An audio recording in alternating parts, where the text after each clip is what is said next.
Allah tidak butuh kepada tempat di arsy tersebut. Artinya Allah tidak bertempat.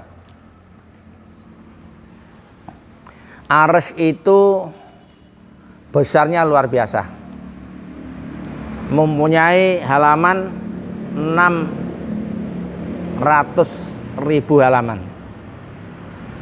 Dunia ini andai kata diletakkan di satu halaman, itu bagaikan uang logam yang kecil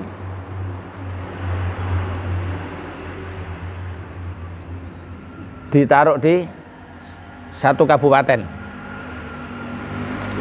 Seberapa ambil tempat untuk kebutuhan uang logam itu? Kan hanya kecil sekali. Dan arsy itu bisa goncang ketika ada anak yatim dikecewakan, disusahkan. Dan arsy itu bisa goncang ketika ada orang yang nikah mengadakan perceraian. Kalau sekarang Allah dianggap duduk di atas arsy, ketika arsy-nya goyang, berarti Allah kan bisa digoyang oleh janda-janda baru kan? Iya. Bisa digoncang oleh janda-janda baru. Nah, itu enggak masuk akal.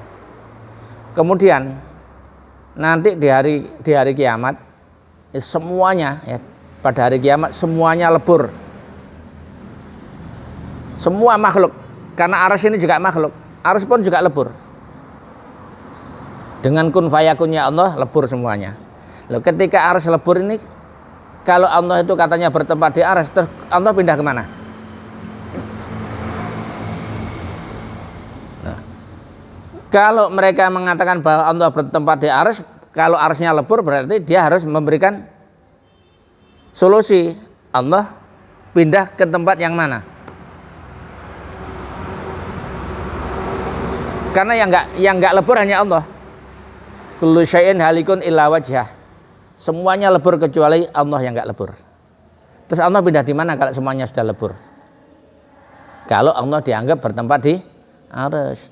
Makanya yang benar menurut tafsir Munir ini, yang tafsirannya awal ayat tadi, Allah itu tidak membutuhkan tempat, membikin arsy hanya untuk memamerkan kekuasaannya, bukan untuk kebutuhan tempat pribadinya. Dan siapa yang mengatakan Allah butuh kepada tempat pribadinya, maka dia adalah orang kafir.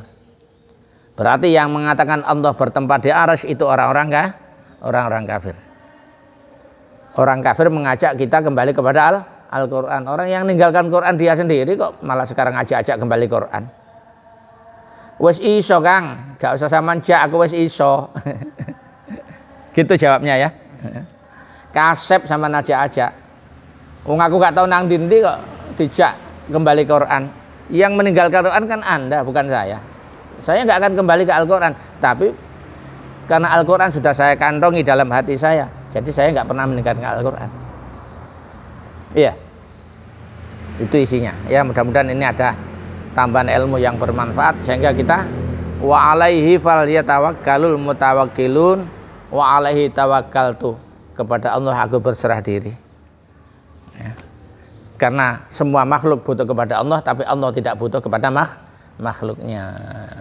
Dan kita ini sebagai makhluk harus berserah diri kepada Allah. Semoga kita ditolong oleh Allah untuk menyongsong kehidupan yang setelah mati ini bisa diterima bekal-bekal kita atau amal-amal kita yang untuk menyongsong itu diterima oleh Allah, sehingga ketika kita bertemu dengan kehidupan yang abadi, kita diberi kenikmatan dan kebahagiaan yang abadi di dalam surga Allah.